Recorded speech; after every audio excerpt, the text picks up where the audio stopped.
Hello, everybody. Welcome to the April's. It is April, right? I don't know how it's April, by the way. AutoHotkey webinar. Yeah.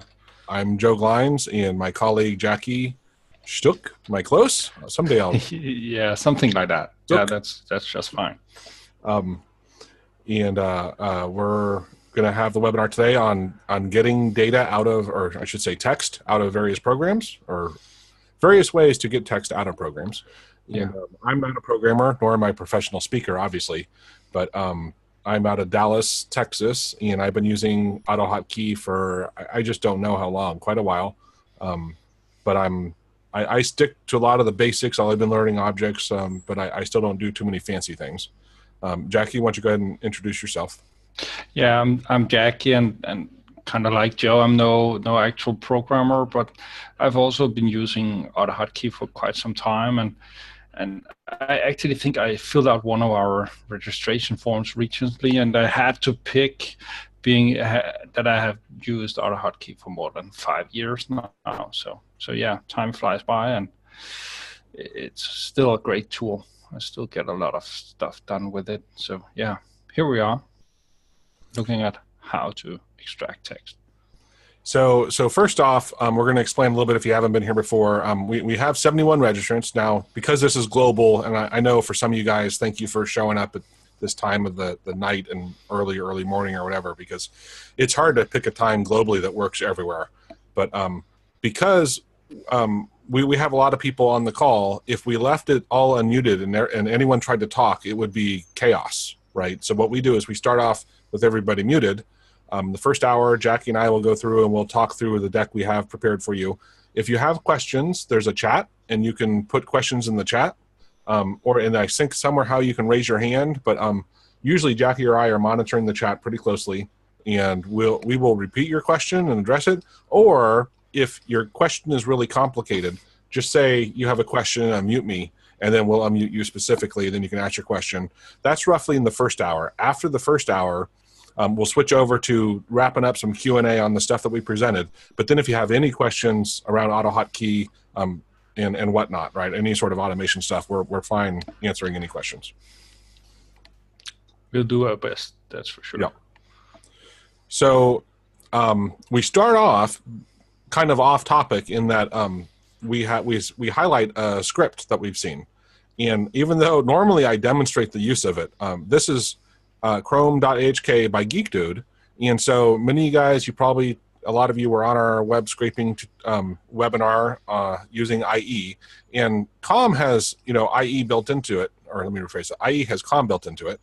And it's a great, easy way to connect to a browser and do web scraping. But Firefox and Chrome don't have COM built into it. And so what you could do with AutoHotkey was always really limited. And then along came Selenium, which I should put a hyperlink in here just so you have that. You can automate many browsers with AutoHotkey through Selenium to go into the browser like Chrome and Firefox and Safari and you name it. Again, it's not quite as robust as what you can do with COM, but it's pretty awesome. Now, GeekDude wrote, I believe this is a class that you can use to automate a lot of stuff in Chrome without using Selenium. You're connecting straight to Chrome. I should say straight to the debug mode of Chrome. But you can do a lot of page navigations. You can grab some elements. You can set some elements. You can print things to a PDF, which is nice because that's hard to do in other tools. And you can capture screenshots and stuff. I made a couple videos demonstrating it. But and after, I should have said this earlier, we record the videos, and then after the webinar, I'm thinking I can do it tonight because I've already made my page and stuff with the deck here. I'll send out you'll get this deck basically in a web page form or a link to it. And someone has a big hand. So anyway, check it out if you're into automating and web scraping. The fact that now we can automate Chrome is just awesome. And this is just the beginning, I think. I think in time, people are going to, add more and more to this class and come up with other ways to do stuff with Chrome. It's just really nice. That was the years Jackie and we've talked about it a lot of, I'd be at work and someone would say, oh, you can automate, web. Yes. Oh, well, here, I want to do this. I want to log into this page and do this in Chrome. I'm like, yeah, I can't really do that. Oh, I have to use Chrome. Now they can. Yeah, it's a great addition. It really is. I see more and more people using Chrome as their standard browser. So yeah. All right. So at a high level here, as we were saying on the topic, was getting text from programs, right? And this is just some of the ways. There are other ways, right? But we're gonna walk through using COM, which we've had three webinars really. We had a webinar focused on using Excel, Outlook, and IE, talking about how to use COM to interact with those programs, and of course you can get or set text any way you want from that. You can get text from PDFs, and there's a couple different approaches there that I'll show you one example, but then we have some links to other things. And then we actually covered both of these, the accessibility viewer and this UI automation. Both are from Microsoft, and there's some scripts in the forum that for getting text, it's not too hard. Actually setting things in there, that's a different story, but for actually extracting text, it's not too hard. There's a built-in ControlGet function, or command, I guess I'd say, in AutoHotkey, and which if you have default Windows, or I forget what it's called, not default, the standard controls, you can grab text from it. Of course, I'm not going to demonstrate this, but hey, with AutoHotkey, you can go activate the window, select all the text, copy and paste it. Right? I mean, that would be virtually my last choice. It's somewhere between these two. The OCR, depending on what you're doing, even though it's pretty cool, for me, if I can actually literally get the text programmatically instead of scanning an image, I would probably prefer that. However, if the text is at a good resolution and it's clear like this is right here, it works very reliably. And so that kind of depends on the source. Jackie, where would you put using OCR in this list of things? I would put it at the bottom. Okay. For sure. Yeah. Yeah, because actually copying out the data, the actual text, must be seen as being the best way of doing it. OCR is a kind of last resort. If it's truly just a graphical representation of pixels that to us look like text, OCR is the way. But any other way where the data is actually there, and you don't want to mess in memory or whatever way you don't usually do that, yeah, I'd say OCR is at the bottom at the moment. Cool. Yeah, and that still doesn't mean it's terrible, right? It's just no. Given the other options, it's the other options often work pretty well. They sure do. They sure do. Oh boy, hold on a second here. Sorry, my wife was supposed to pick up my son. Jackie, why don't you talk for a couple of minutes? Yeah, I'll try and talk. I can't really control what we see on screen, but yeah. I can move it a slide forward if you want me to. Yeah, it's fair enough, Joe. But yeah, using COM and getting text from PDFs and using all these other types of control functions and whatnot is actually the way I'd prefer doing it in any way that I could. And I'd say there's more ways than what we see on screen at the moment.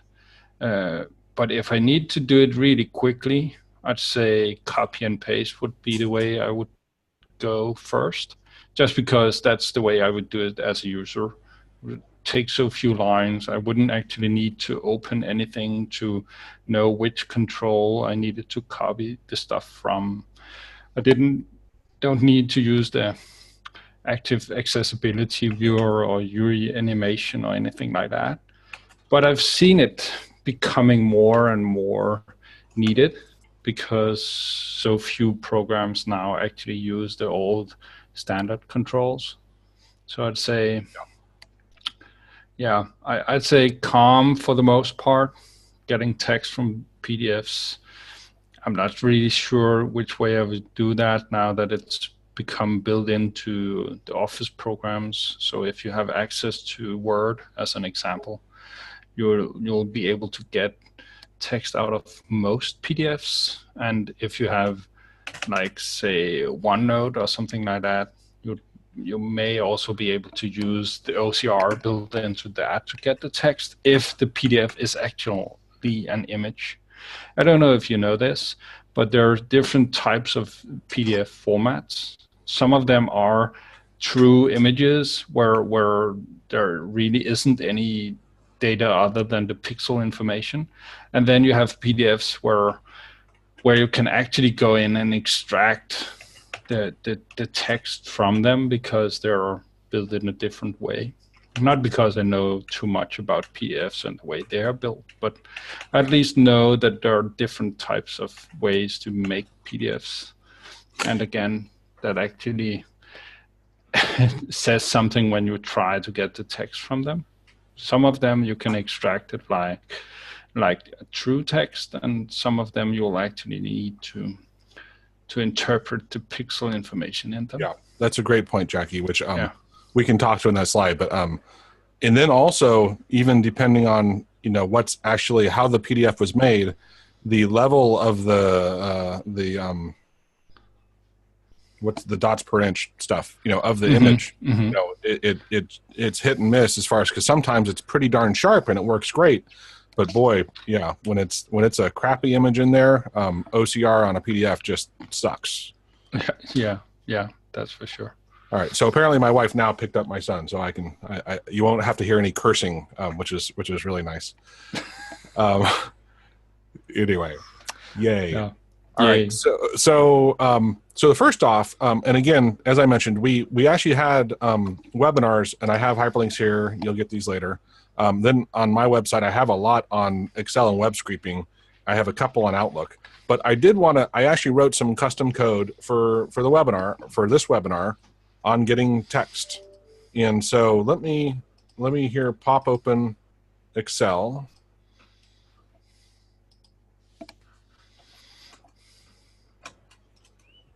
Where did it go? There we go. And so I'll just put in some text there, and where's my folder? Here we go. All right, actually, you know what? I have them all open. I just gotta navigate to them. All right, so this part here, I don't want to talk too much to it, but basically I get a pointer to the Excel file, the active open file, and that's what's right down here. I have it commented out because it's in my library, but it's in the file you'll get if you want it. And then I tell it the range, right? And this one I did A1 to B6, which I didn't use that in my example, but it's close enough. And I just say copy, and then I'm going to display it on the clipboard. So when I run this, there it is, right? It's that simple, right? I mean, granted, this handle part's a little, complex, but it's that simple to get the text out of Excel. So that was the first one. Let's go to the second one with IE. Let me open up an IE window. And we'll just use my home page here. Here, again, same thing with the pointer, right? This is how I can get a pointer to the current active IE window. I'm going to grab all the text. And actually, I didn't test this. Good God, I hope it works. It should work.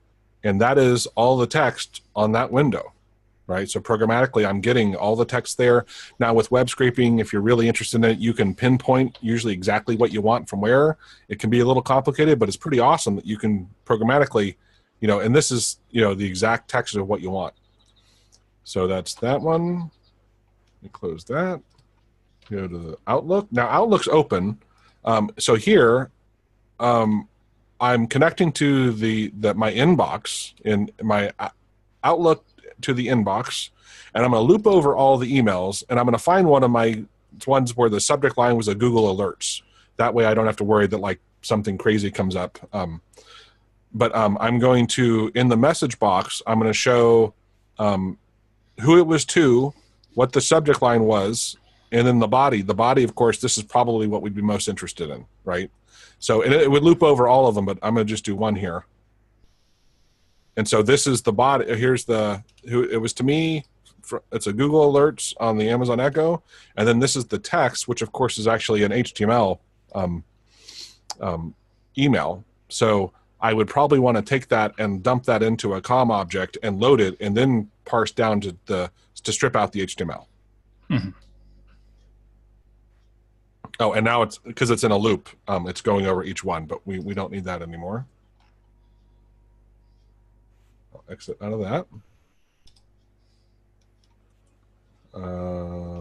3 or 4. All right, in Word. So in Word, open up Word. And I was mentioning before we started the webinar how when I was building this, it actually took me a little while because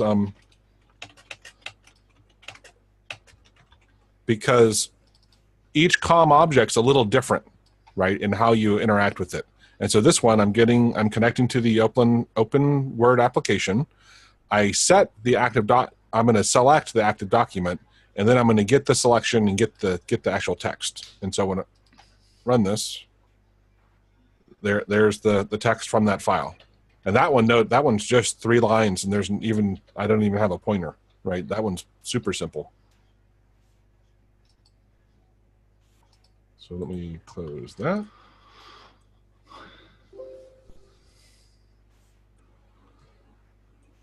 Oh, I don't need that. I need 5. PowerPoint. PowerPoint was an interesting one. Oh, actually, I was going to use the active one. So again, you connect to PowerPoint, right? Get a pointer to it, and then I had to iterate over each slide, right? And so I do a for loop, and I say, all right, for each slide in the active presentation slides, I'm going to iterate over it, and so then I have slide shapes, and then so for each shape inside the slide, I'm going to iterate over them, and then if the shape has a text frame, then I'm going to get the text.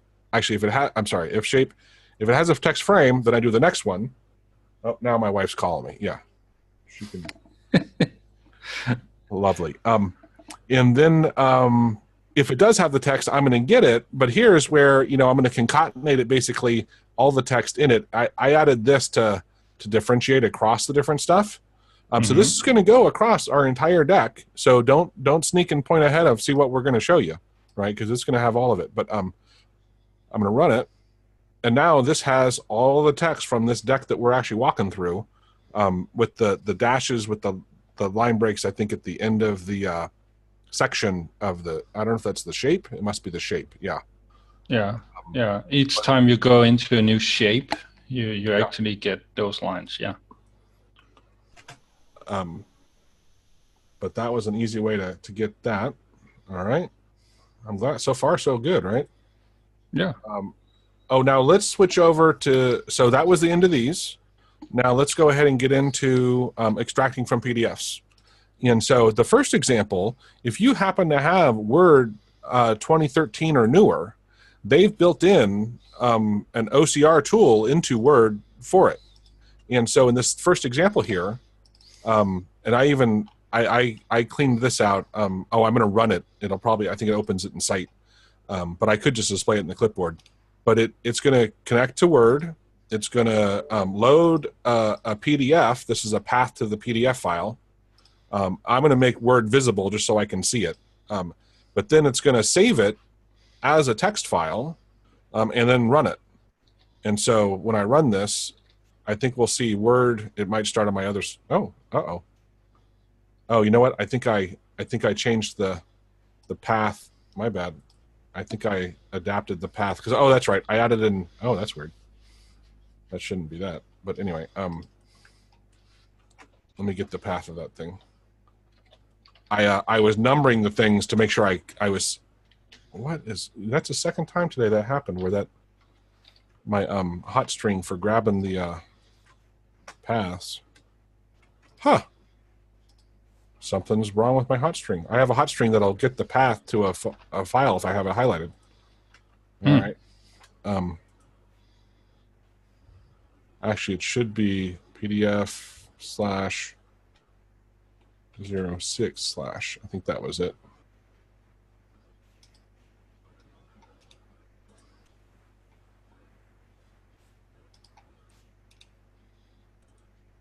You found it? It worked. I'm not sure what else was going on there, but here, let me, since I'm in here, this was a form for our school for requesting something, and so this was the PDF in here, and this is what it extracted. And I got to say, overall, I'm pretty darn impressed. Right. Granted, I wouldn't want the lines and stuff. And so you obviously have cleanup to do, but pretty easy way to, especially if you already have Word, right? No extra tools needed.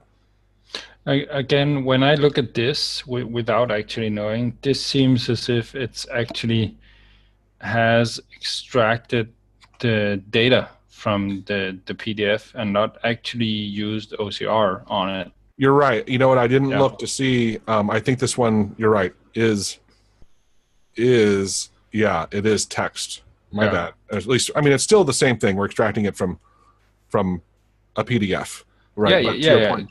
True. Let me think. Where's my tool? I say because I can.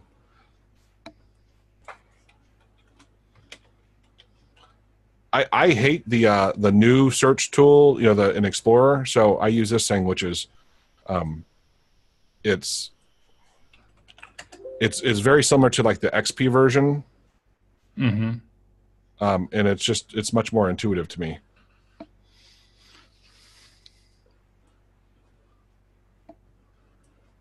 Oh, I believe this one. This is a popcorn thing.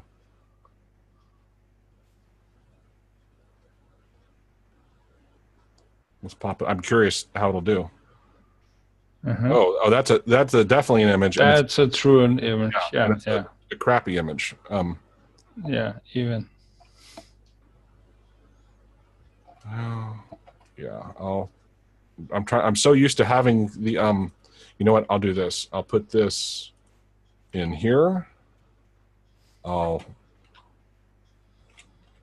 rename that, and I'm just going to rename this one to example. Mm-hmm.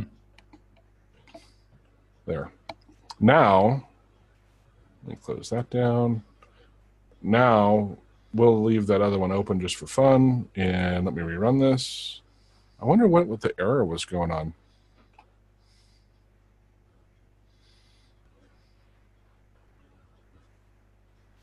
Because it's weird that it actually.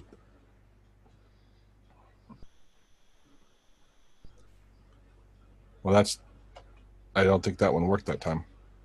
No, it didn't seem like it did. Let me get rid of that, and let's take a quick look here. That path should still be right. The only thing I can think of is, no, Chrome doesn't lock it when it, some programs, you know, lock the file. Oh, yeah. You know what? Let me see if there's another version. Word might, no, because it's a different freaking file. Yeah. Let me make sure there's no instances of Word. Oh, wrong tool, sorry. I want to make sure there's no instances of Word running, because that's another.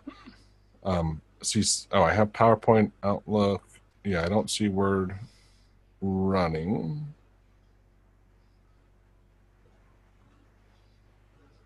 It should. Way too many other things running. Yeah, let's give it one more try. Most likely it should work.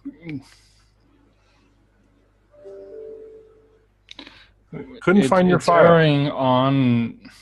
Yeah. It's saying that file doesn't exist. Did you make a typo in the file name, or? When I named it, I might have. Doesn't look like it. You know what? Let me. No. I'm gonna put this in my temp folder. This B drive. I've run into this before with Word. B is my fake drive. It doesn't actually exist, and some programs don't. When I'm accessing it, they act funny. Is the best way to describe it. It just doesn't. I think it has something to do with the rights. Okay. And that's still going to dump it back in that folder, but that's okay. So I didn't get the error.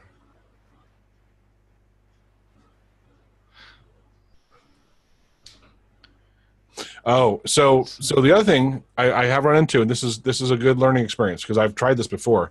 If the image is really poor quality, it won't do any OCR, and it just dumps out nothing. I saw it pop open in Word, right? And it popped open as an image. And so when I'm actually grabbing the text, that's why there's nothing here.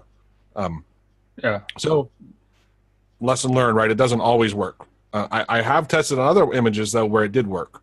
So anyway, but that is a way to get text with a PDF. Do you have something, Jackie? Do I have OneNote? Sorry, no, I don't think I have it installed. No. Yeah, that's fair enough. It is most likely the thing with it being an actual image.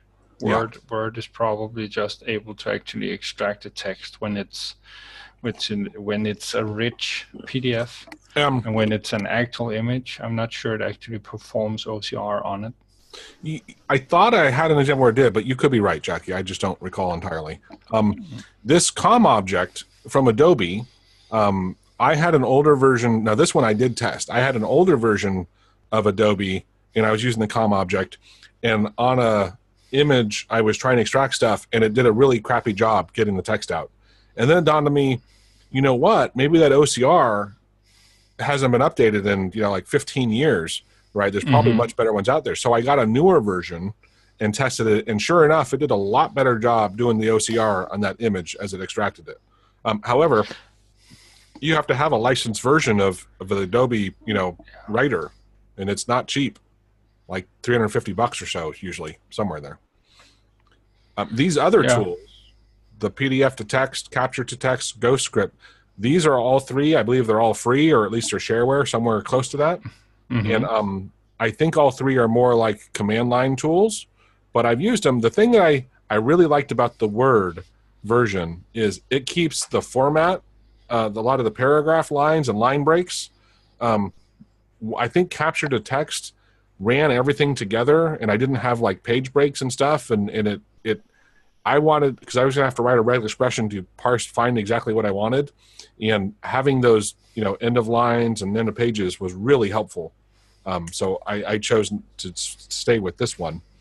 But anyway, they're out there. I haven't used capture to text enough, but I do know that there are some settings about keeping line breaks and stuff like that. But I'm not sure to which extent it actually. And tables also, right? Some of the ones I used, the tables don't at all get kept unique from the other stuff, and it makes it problematic if you're looking for a specific part of the text. All right, so this other one, we're going to demonstrate the use of it, but we had a webinar, two webinars actually. One was we just demonstrated using it. The second one was we actually demonstrated the coding of it. But I still thought, you know what, let's fire it up and just demonstrate. And of course, I went off my folder. There we go. So we're on this one. So this CCViewer by Jethro, when I launch it, I can drag over Windows and see how it's highlighting the stuff in there. Often, I think it's right in here in this name is where, like, let's see in PowerPoint if it'll grab any. I don't think PowerPoint works great, but something like Notepad or Word, I think it does that one. Oh. So see, it's getting the text there.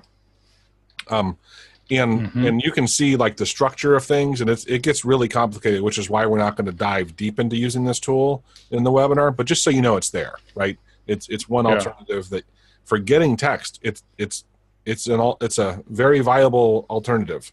Having said that, it's kind of being, I'm not sure if it's being deprecated or it's just that they have a newer version that UI, I forget the exact abbreviation for it.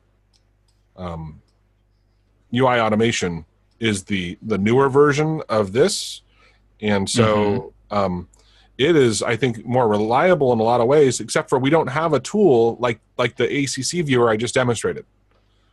We don't have one in AutoHotkey. Having said that, let me show you the screen reader that Nepter wrote.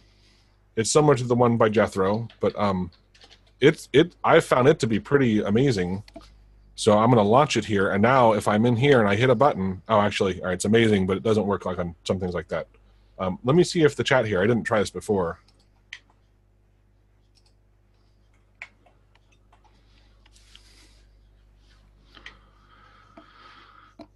Where is it? I see my message box. Oh, you know what? Duh. That isn't always on top screen. Let me go to my email. Well, no. I'm trying to think of what. Let's do a web page. Usually, it did some pretty cool stuff, and it was very frequent. But I'm trying to remember what programs I actually practiced on. I just killed it to make sure I wasn't doing something wrong.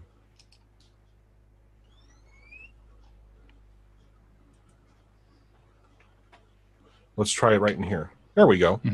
So it pops. I just have it popping up for a second here, but you can see it's getting the text from here. Even if I'm over here and I hit it, so see the little tooltip there? It's literally getting like. I'm not seeing it. Yeah. Can you see you can't see the tooltip? It's right by my mouse. Yeah, I'm just seeing the screen that the cursor, the blinking cursor is on. So I'm seeing the AHK Studio. Yeah, there. Now your cursor is on it. But you don't see the little tooltip?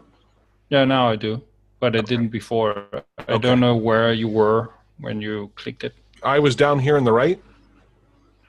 Yeah, apparently I can't see down there on the right. Oh, okay. Yeah, there. There you go. Yeah, fair enough. I need to actually be in full screen mode to see that. Gotcha. It doesn't actually resize the the window. That's just weird. Yeah, that's better.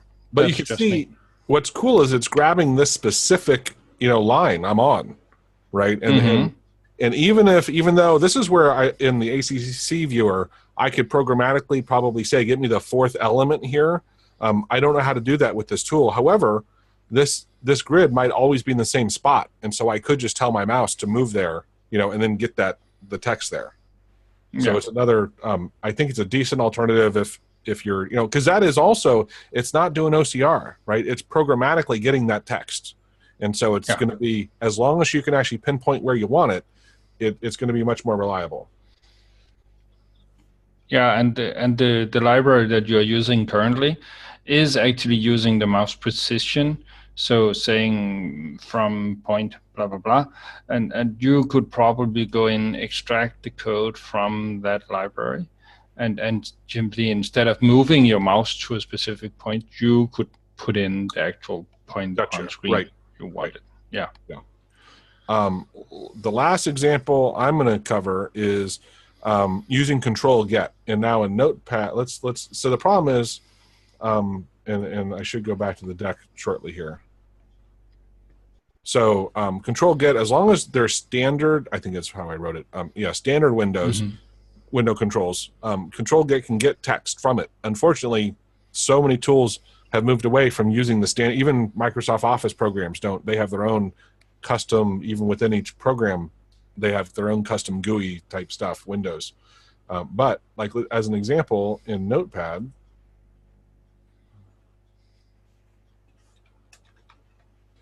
the other thing I would say is I know a lot of people work at companies that have programs that have been around forever.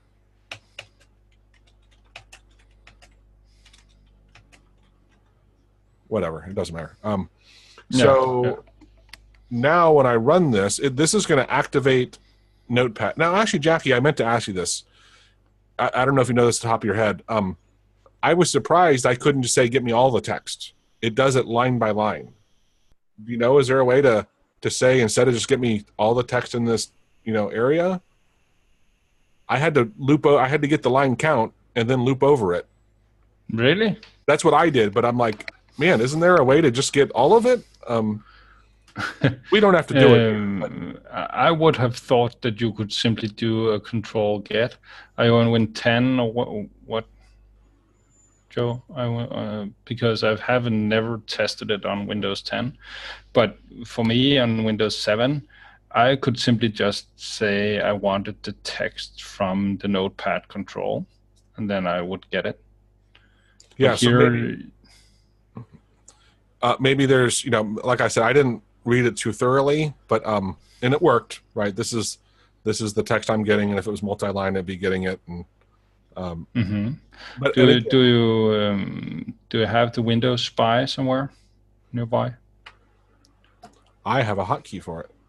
Yeah. And there it is. If you now go to Notepad and point at the lines,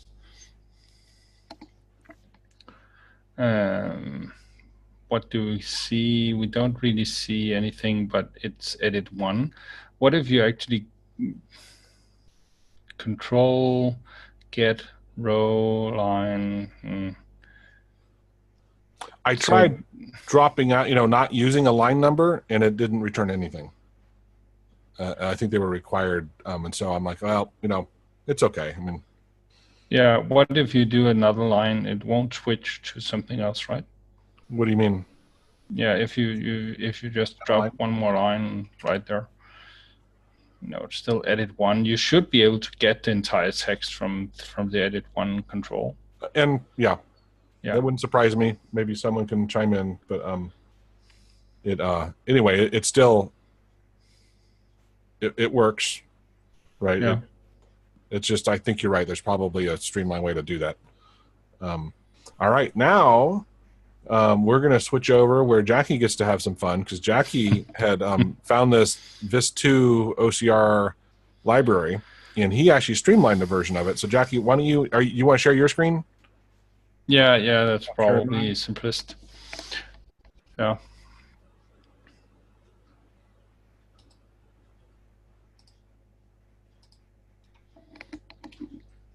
Yeah. And that's my screen there. Can you actually see that? Because I can't see what you see. So I'm guessing that you can actually see it. Let me just move some windows around here. Are these boxes just grayed out for you or what? Yeah. Okay. Let me see if I can't go and actually find the VIS2 one.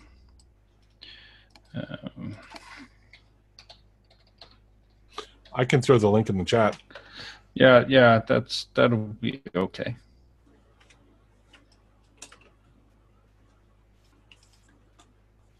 Yeah, that's a little quicker. So here we have a guy who has actually gone in, used a lot of time and effort on making an OCR library, I think mostly for himself, because when you actually look at it, it seems as if he had a need for it to do maybe subtitles or something like that. So let me just go to his GitHub here. Here you have the entire library, but the interesting parts of it is these two libraries here, the Tesseract, which is actually the OCR library behind it all. This is an open source work that you can also find also on GitHub if you wanted to. And here you have a library used for pre-processing images. So the OCR library has an easier time of actually determining which characters are on there. But to kind of get into what I did, I took his library, and I only needed a very small part of it. So if I go into, let's say, where did he actually put it? There, VIS2. If we look at this library here, you'll be able to see that it contains quite a lot of code, almost 3,000 lines. But to me, it was only the pure OCR that actually had interest. So for my project, I went into this and found out which subpart of it he had actually written. And to no big surprise, this is the Tesseract class here. It actually uses, at least at the beginning, he's extended it since, but it uses the same stuff that capture to text does, which was also an AutoHotkey script at one point. Now it's not anymore, but what it was at one point, and you can still find the source code for it. But I went in here, looked it all over, and stripped out what I needed.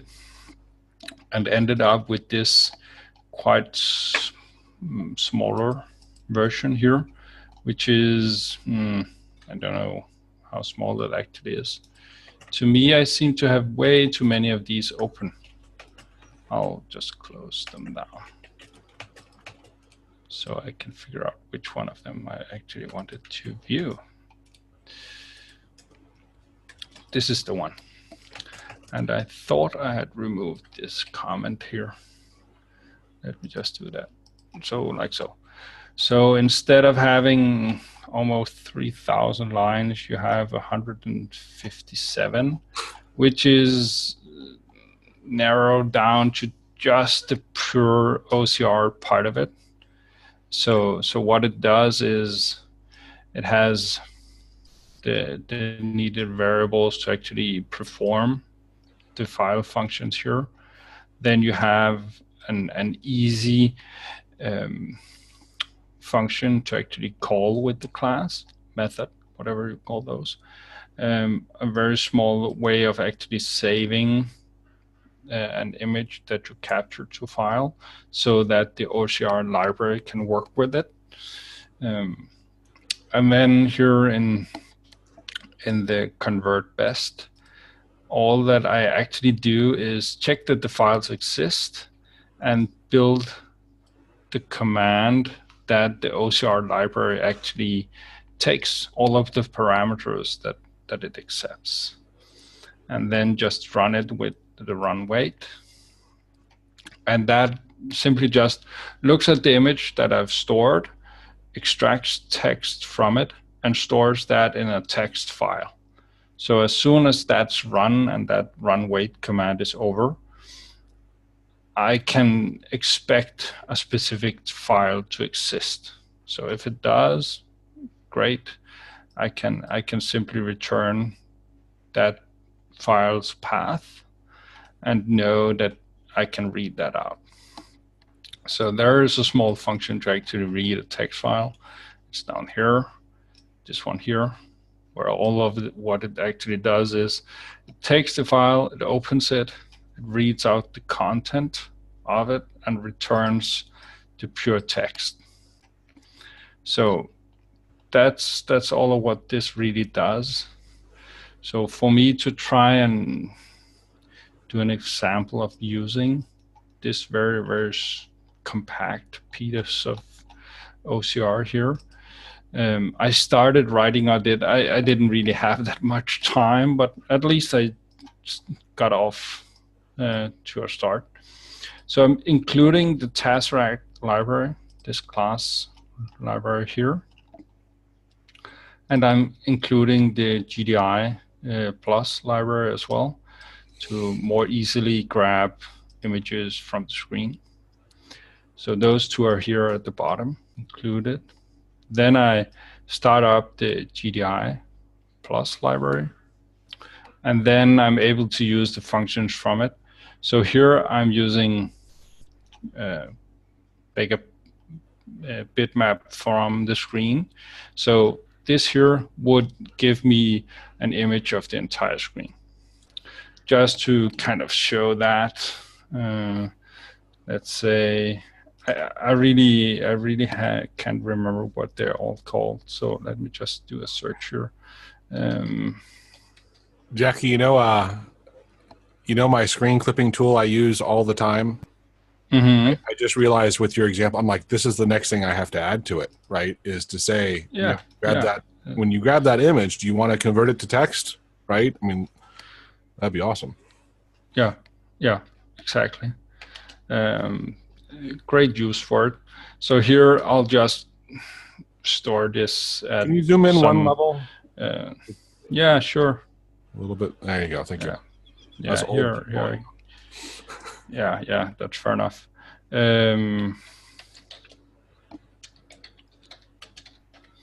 OCR image example, something went wrong there. Just keep it like that.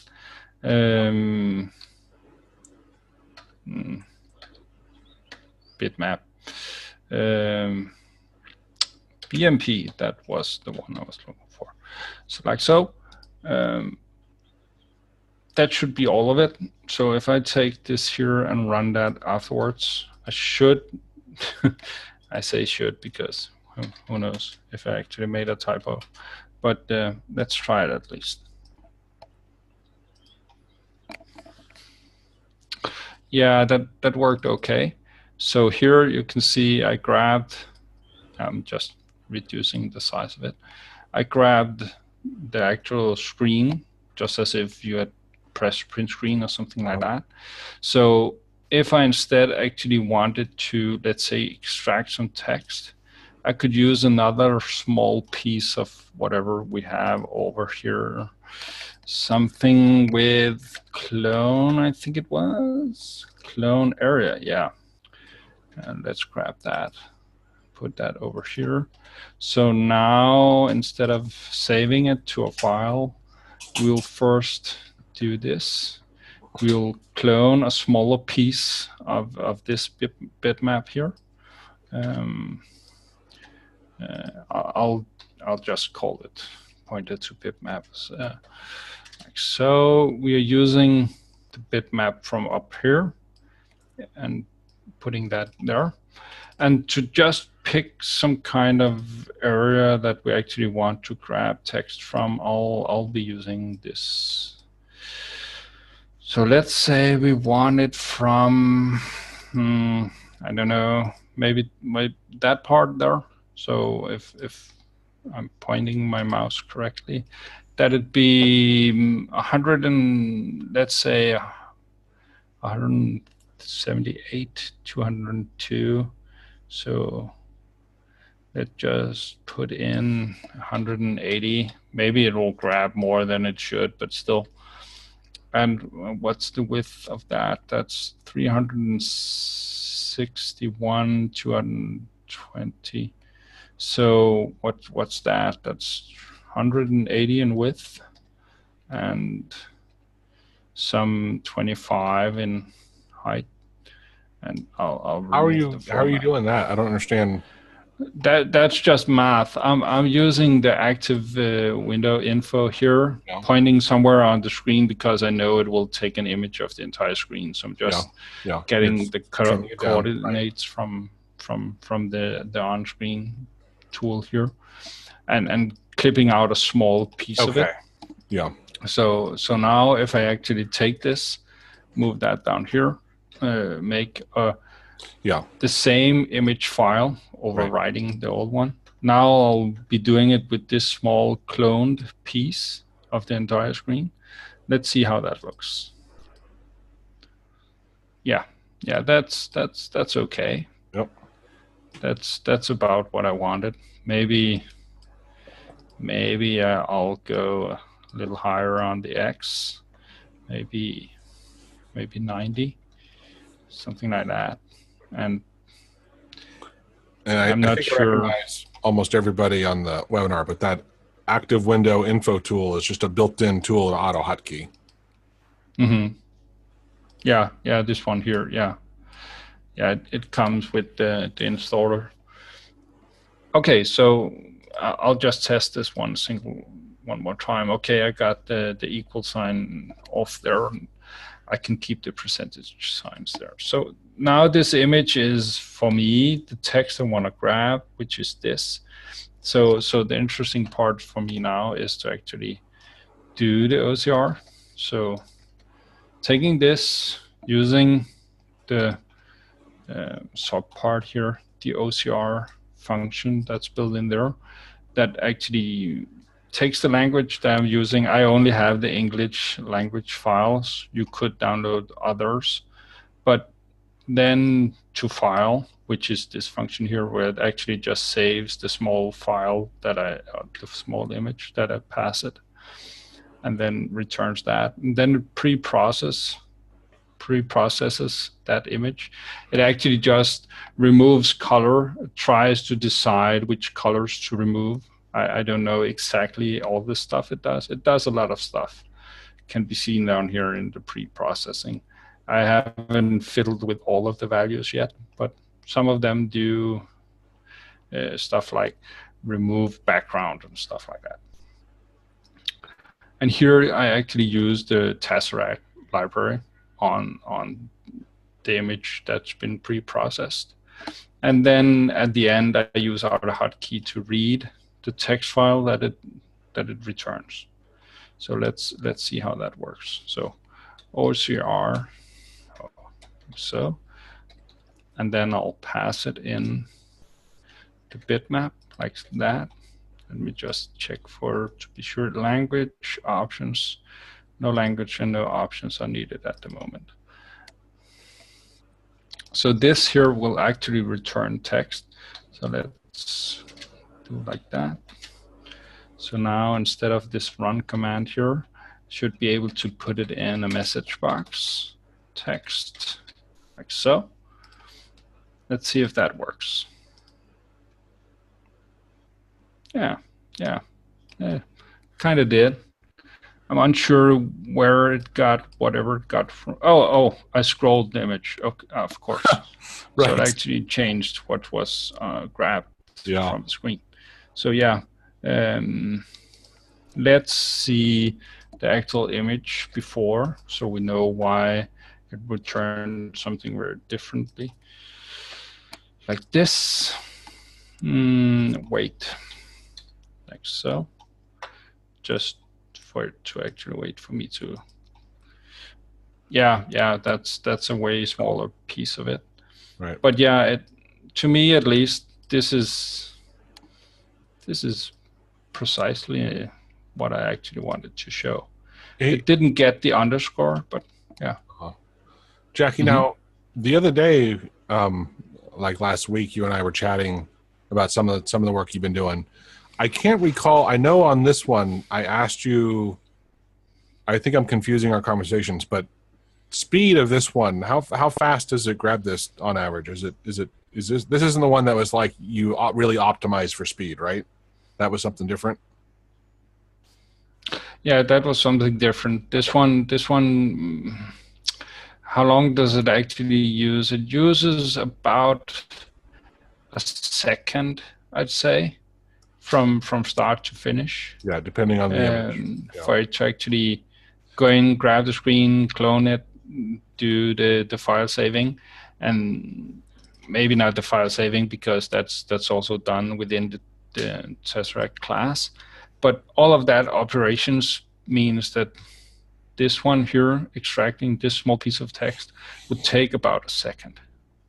And how did you? I don't know if you've tested this. What if there's like a table inside of your Word document or whatever it is you're grabbing? Right? Is it gonna blend the text together if it's a big area? Is that going to be one continuous sentence, even though they're supposed to be two different things? Like if you had two columns in a newspaper, right? Yeah. Would it blend those together? Have you tried anything like that? No, I haven't. I really to what I know for this the convert best here is of course for my use or for my use case. But you have options like this here, how it's actually interpreting the text. This here is set for it to automatically detect how the text is formatted. Is that correctly set? You can also set this to, let's say, 7 as an example. 7, I know that the 7 option is for single digits. So if a 9 is placed tone, nothing else around it to actually tell it that it's a number, this here will make it work way better at that. And again, you have 1, 2, 3, 4, all those, but you would have to actually read the documentation, the web page on that. Yeah, exactly. And it can also determine if it's a block of text or if the text is vertical or horizontal and stuff like that. But again, there are more than this one that's automatic, but this one seems to be the one that works the best for just a piece of text on a straight outline that is supposed to be connected. And so then in the same paragraph. how about you elaborate a little bit on what Tesseract is? Because I know you gave me a review of it the other night, but I don't think you mentioned too much about it, where it came from, like how we can use it. Yeah. Not this library, right? But the original Tesseract, that executable that like can get compiled in different environments and. Yeah, that's the one. Tesseract, as I remember it, it's been some time since I first learned about it, but I do remember it as being the OCR library that Google first worked on. It is an open source project where a lot of people are actually contributing to it. So it's been extended for quite some time. This wasn't the one I actually tried to find, but this is a Tesseract. So it's a pure geometric form of some sort. Didn't actually know exactly what the Tesseract looked like before seeing it just now. But here, there's a lot of information here, and there's even more down here. I saw a couple on Jurassic World. On Jurassic World, yeah. They're quite fierce, those Tesseracts. Yeah. But again, here you can see they themselves give the recommendation for you to actually use some kind of pre-processing of the image. I did try without it. And if the background is too close to the text, let's say your text is blue and the background is also blue, but in different depth or whatever, it can't actually determine where the text is. So a pre-processing library is way better at that, because it doesn't try to find the text. It just tries to find the foreground, might be the right way of saying it. The layers. Often the text. Yeah, exactly. It tries to determine which of the colors are actually the ones that are emphasized, or whatever you'd call that. The one used by Vis2, my small Tesseract library, and of course Capture to Text. I think it's the guy behind Capture to Text who found it, maybe not found it first, but at least that's the first place I saw it used. That's within that old code. And again, his first layout here in Vis2 was almost an exact copy of what I've seen in Capture to Text. It is not anymore. He's worked quite a lot on it. Hey, John, the reason. Go ahead. Finish your thought. Yeah, the reason I keep getting back to the Vis2 library here is actually because he takes the time or the effort to actually go over to this one here, where if you wanted to get the latest Tesseract executable, you'd have to actually either find it compiled by someone else or compile it yourself from the source code that you see here. And the guy, Isar Hound, maybe that's what he's called, he actually does that fairly often. Here it seems as if he did it 24 days ago. So here you'll actually get some quite up-to-date version of the Tesseract exit. And so that's what I've... So theoretically, that would mean like the OCR engine behind it's going to be a little bit better, hopefully, at identifying text, right? Yeah. Originally I used the Tesseract exit from Capture to Text, which the version I had was maybe a year old or something like that. And I figured out that he had actually compiled a newer version because the code that he had in his library didn't really work. So I went over to this GitHub here and looked, and they had come out with a version 4, which now utilizes a lot more of. You can see here they put the emphasis on 3.05, and here you have where it's actually trying to use, or not trying, but where they've started using machine learning to actually do the OCR. So from the 3.05 to the 4, there's a big difference in how it actually, or how well it actually interprets what's there. Yeah, I'd say at least. Jean was asking, and I'm just curious if you can give an example using your code, how to point to a given file instead of taking a screenshot. I think you just passed that path, right? Because that's what you saved it as the BMP. Yeah. Right? So you could just skip the first part and pass the path. Yeah, here I'm passing the pointer to the bitmap because that's what makes sense. But instead, if I wanted to do it to a file here, I could say load from file as an example. Can't remember if that's what it's called, but let's see if there's one that's called something like that. Where did it actually go? Apparently it isn't actually finding anything that's load.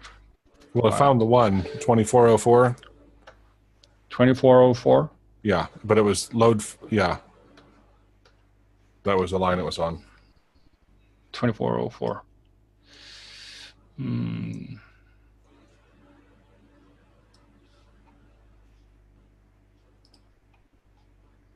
2404. Apparently not my version, but yeah, it's probably here somewhere.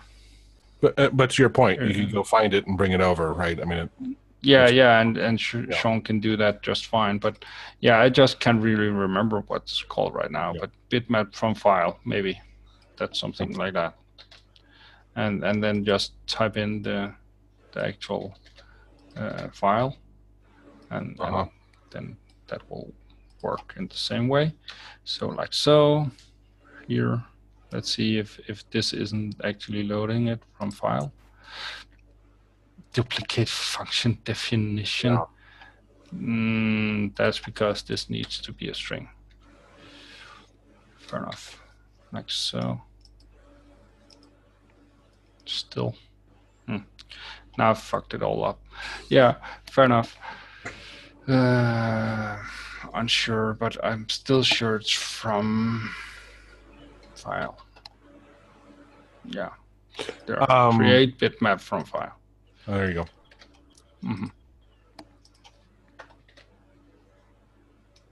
What are you saying, Joe? Nothing. What were you saying? You were saying something at least. Like this. No. Yeah, that's the correct one. Yeah, cool. Got it there. Yeah. So that would be at least the one way of doing it. I know that in Vis 2, he actually has a lot of code in there to make it easy for you. So instead of my very numbed down version here, you can actually pass in way more than just a pointer for a bitmap. So if you just want to take advantage of his work, that's one easy way of doing it, at least. Yeah. Yeah, I would think it would depend on how you plan on using, is it a class? I can't remember. Yeah. This is a class, but his one is also just a bigger class. So, because if it's if you're building it for a specific thing, right, then why bring everything else in that you don't need? But if you want to go to be able to have flexible, then leave it. But that other one, that was the one with the demo one, like it has a lot of extra stuff in it. But still, it's a pretty cool tool. Hey, we're over the first hour. Actually, and real quickly here, I'm going to mention this. A guy on LinkedIn reached out to me. I'm going to put the link in the chat. But he's in charge of, I don't know, for lack of a better term, a summit in Raleigh, North Carolina on April 26th. And it's on like automating like in the workplace. And he thought, a lot of people, he uses AutoHotkey a little bit, but he thought it was pretty, pretty good fit. So if anyone happens to be around Raleigh, North Carolina on April 26th or wants to go there, I'll throw it in the chat. This is the link to the thing. How far would that be from you?